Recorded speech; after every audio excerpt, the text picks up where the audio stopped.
मेरे साथ एक बुजुर्ग देख सकते होंगे जिनके 5 बच्चे हैं, 3 बेटियां और 2 बेटे, लेकिन ऐसे बदकिस्मत है कि मेरे साथ इस टाइम एक बुजुर्ग मौजूद है जिनको उनकी औलाद ने आज से 12 साल पहले घर से निकाल दिया। एक पैसे के व्यापारी है, इनको खाने को दिए जो वेले बैठ के, इनको पढ़ाया लिखाया सब कुछ किया, नौकरियां दिलाई, इन्होंने नुकसान ही बेशुमार किया। मेरे किस तरह लाता हूँ ये मुझे पता है, मेरे अल्लाह को पता। मैं किस तरह मजदूरी करता हूँ, छोटा सा था जब मैं मजदूरी में चला गया था। बेटियां 3 बेटियां थी आपकी, बेटियां तो बहुत हमदर्द होती हैं वालिदैन की। मैंने कहा था जी हमें पैसे दो, सबको मैंने कहा मैंने सबको दिया ना, आपको भी मैंने दिए। कहते और दे दो, हमने किराया भी देना, बच्चे पढ़ा, इनकी शादियां मैंने कर दी, और इससे आगे मैंने क्या करना था। अभी पीछे नहीं आए 12 साल से, अब पूछा नहीं कभी कि बाबा कैसे हो, कैसी जिंदगी मतलब ये लोग आएंगे भी नहीं, क्योंकि मैं कह के आया था मेरे पीछे ना आना। इन्होंने मेरे माँ बाप को गालियां दी, मेरे दादी दादी को गालियां दी, ये दोजख का अजाब बन गया इनके लिए, और इंशाअल्लाह ताला ये भुगतेंगे। ये मेरी दुआ है कि ये भुगतेंगे।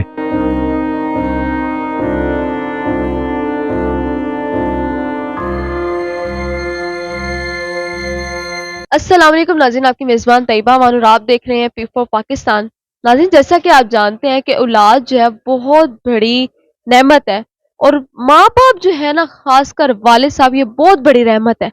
अगर हमारे सर पे जिंदा है, सलामत है, तो हम सर उठा कर जिंदगी को गुजार सकते हैं कि हमारे साथ या हमारे सर पे हमारे बाप का हाथ है, या हमारे बाप हमारे पीछे खड़ा हुआ है, बेटों का सहारा होता है। कहते हैं कि बेटी की जो बॉन्डिंग होती है ना, वो माँ के साथ होती है, और बेटे की बॉन्डिंग जो है वो बाप के साथ होती है।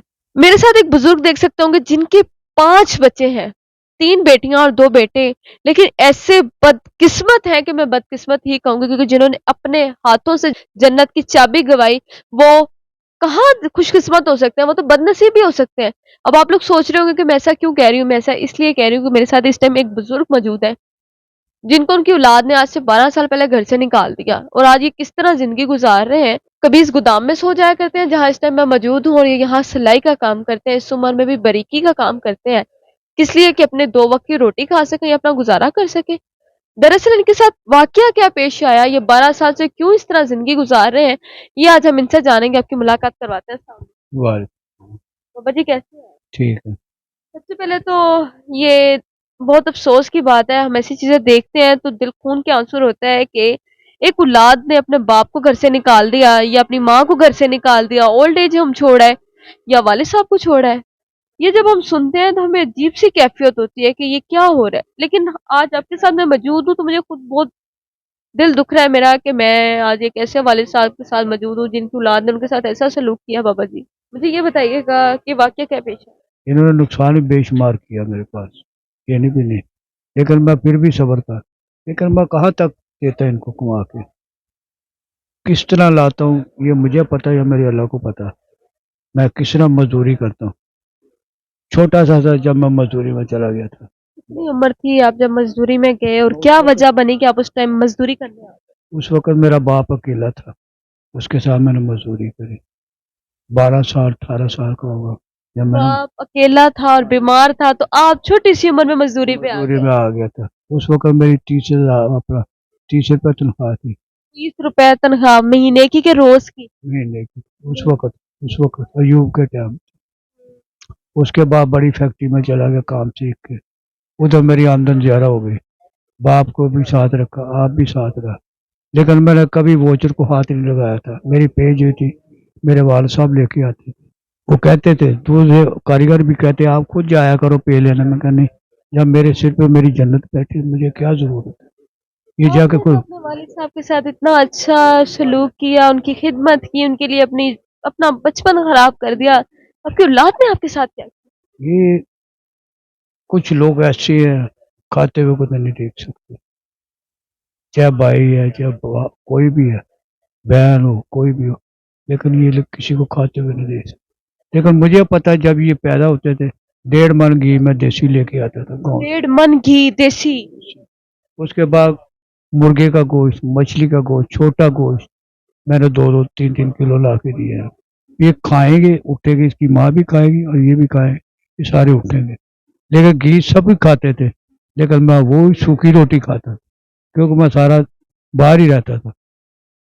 मैं बाहर बैठ के मजदूरी करता, 8 दिन के बाद जाता था, एक हाथ में फ्रूट पकड़ा था, दूसरे हाथ में गोश्त पकड़ा था मुर्गी का, اور چھوٹا اور بڑا بھی، ان سب کو میں نے کھلایا.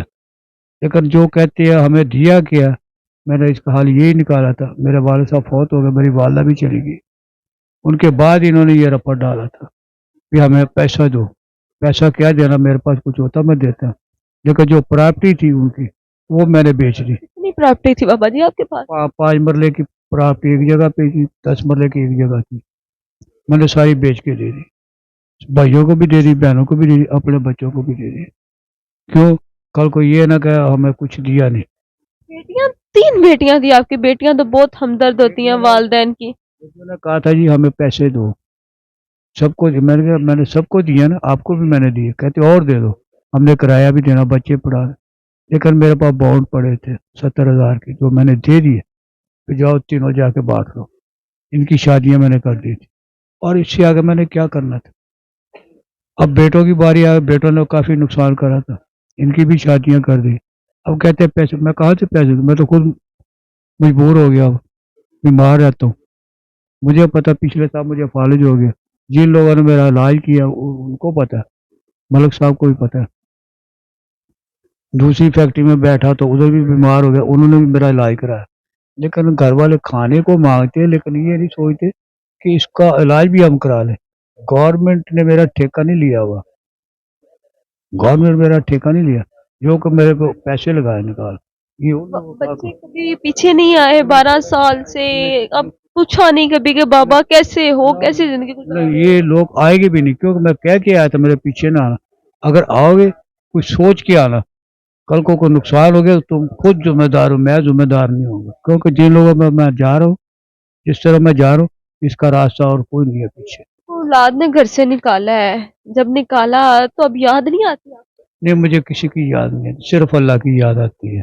جب نیا نیا انہوں نے آپ کو آج سے 12 سال پہلے نکالا ہوگا تب تو آپ کو بڑی یاد آتی یہ ہوگی آتی اولاد. کہ میں کہتا تھا دیکھو اتنے بڑے قبیلے کا ہونے کے باوجود میں باہر بیٹھا ہوں. جو میرے چچا تھے، تایا تھے، ان کی اولادیں تھیں، سب نے کہا. میں نے کہا یہ مسئلہ بن گیا بھائی، اب تم جانو، تمہارا کام جانے، کس کو رکھنا کس کو نہیں رکھنا. کہتے آپ ہی رہو گے ہمارے ساتھ، جب تمہارا دل کرے تو آپ ہماری طرف آ جایا کرو. اب 2-3 سال سے میں نہیں جا رہا. کیوں نہیں جا رہا؟ اب میں سردی میں نکلتا نہیں باہر، نہ میرے سے گرمی برداشت ہے، نہ میرے سے سردی برداشت ہے، کہ میں بیمار رہنے لگ گیا. میں نے بتایا نا پچھلے سال مجھے فالج ہو گیا تھا، اس سے آگے جا نہیں سکتا. وہ پیغام بھیجتے ہیں، کیوں بھیجتے ہیں؟ ان کے بچوں کو کھانے کو ملتا تھا، جب میں جاتا وہ خود ہی آ جاتے تھے میرے پاس. کوئی 5 لے گیا، کوئی 10 لے گیا، کوئی 100 لے گیا، کوئی 50 لے گیا. اس طرح کر کے وہ آ جائے لالچ کے مارے کہ چلو ہمارا دادا آیا ہمیں دیتا ہے. لیکن میں بچوں کو دیکھ کے خوش. لیکن جب میرا اس طرف دھیان ہی نہیں جاتا، میں ان کو نہیں اچھا سمجھتا. میں ان لوگوں کو اچھا سمجھتا جو میرے ساتھ محبت کرتے ہیں بچے. کیا سمجھتے ہیں کہ اولاد کو پالا پوسا بڑا کیا، پڑھایا لکھایا، نوکریاں لگوائی، شادیاں کی، اپنے گھر کے کر دیے، اور آج انہوں نے آپ کو گھر سے بے گھر کر دیا؟ بس وہ پیسے کہاں سے دوں میں؟ پیسے کہاں سے دوں؟ میں تو اپنی مزدوری کر کے بڑی مشکل سے پیٹ بھرتا ہوں، کہاں سے لا کے دوں؟ ان لوگوں کو ذرا اولاد ہو، ایک ہو، نیک ہو، نہیں تو نہ ہو. ایسی اولاد سے اور بیوی سے انسان محروم میں رہنا چاہیے. کیوں؟ جب اولاد نے سکون نہیں دینا تو کیا فائدہ؟ انہوں نے دوزخ خرید لیا، انہوں نے دوزخ خریدا، میرا کچھ نہیں کیا. مجھے تو اللہ پر دے ہی جایا. میں نے ساری عمر اس طرح رکھا، اس طرح نہیں کیا، اور نہ میرے سے اس طرح ہونا، کیونکہ میں نے دوسرے کے خیال کرتا ہوں، اللہ میرا خیال کرتا ہے. کیا میسج دینا چاہتے ہیں؟ اولادیں ایسی ہوں گی جو اس ٹائم یہ ویڈیو دیکھ رہی ہوں گی، ان کو کیا میسج دینا چاہتے ہیں؟ میں کچھ نہیں دے رہا، وہ نہ ہی آیا تو اچھا میرے پاس، کیونکہ بس میں فارغ ہو گیا. ہاں جی، میں ان کو نہیں رکھ سکتا، نہ ان کے ساتھ میں رہ ہی سکتا ہوں. یہاں اتنی زندگی میں نے گزاری 12 سال، اور میری باقی زندگی بھی گزر جائے گی انشاءاللہ تعالی. کوئی ایسا وقت نہیں آئے گا، آئے گا ضرور آئے گا، میرے پاس خوشحالی آ جائے گی، اور آنے والا ہے. یہ نہیں پتا کس وقت آ جائے، یہ وقت میرے پاس آنا ہے انشاءاللہ تعالی. یہ وقت میرے پہ آنا مجھے پتہ، پورا بھروسہ مجھے. میرے بزرگوں کی دعا میرے ساتھ ہے. انہوں نے میرے ماں باپ کو گالیاں دی، میرے دادی دادی کو گالیاں دی، جو دنیا سے رخصت ہو گئے. یہ دوزخ کا عذاب بن گیا ان کے لیے، اور انشاءاللہ تعالی یہ بھگتیں گے. یہ میری دعا ہے کہ یہ بھگتیں گے. اس سے آگے کوئی چیز نہیں ہے میرے پاس. नाज़रीन अगर बाप की दुआ अर्श को जाके लगती है ना तो बद दुआ उस दुआ जाने से पहले ही बद दुआ जाके अर्श को लगती है कि कहते हैं कि वालिद की दुआ हमेशा कबूल होती है। माँ तो हर वक्त दुआएं देती है कि अल्लाह पाक मेरे बेटे को मेरी बेटी को तरक्की दे, सलामत रखे, लेकिन बाप एक बार ही दुआ करता है, लेकिन दिल से दुआ करता है। इस टाइम मेरे पास एक बुजुर्ग साहब मौजूद थे जिनकी कहानी के बारे में आपने जाना, उनकी औलाद ने उनको घर से निकाल दिया। कितनी जिंदगी है, कितनी उम्र हो गई होगी, कल को इन्होंने भी चले जाना, आपने भी चले जाना और हमने भी चले जाना, लेकिन हमने आखिरत में जाके अपने अमालों का हिसाब लाजमी देना है। आपने भी, मैंने भी, सबने देना है और जाना है। हम इस मिट्टी से बने और हमने इसी मिट्टी में जाना है। दुनिया फानी है, यहाँ से हमने जाना ही जाना है। लेकिन अगर हम इस तरह के बुरे इमाल करेंगे और अपने वालिदैन को घर से निकाल देंगे, खुद हम 4 वक्त की रोटी खाएं, 3 वक्त की खाएं, सोना खाएं या हीरा खाएं, वालिद साहब को 1 वक्त की रोटी नहीं दे सकते। व्यूअर्स मेरे साथ ये मौजूद है, अगर आप इनकी कोई हेल्प करना चाहते हैं या इनकी कोई मदद करना चाहते हैं, इस दुनिया में बहुत से नेक लोग भी मौजूद होंगे, वो हमारे कमेंट सेक्शन में ज़रूर बताएं। इसी के साथ अपनी मेज़बान तैयबा अमान को दें इजाज़त। अल्लाह हाफ़िज़।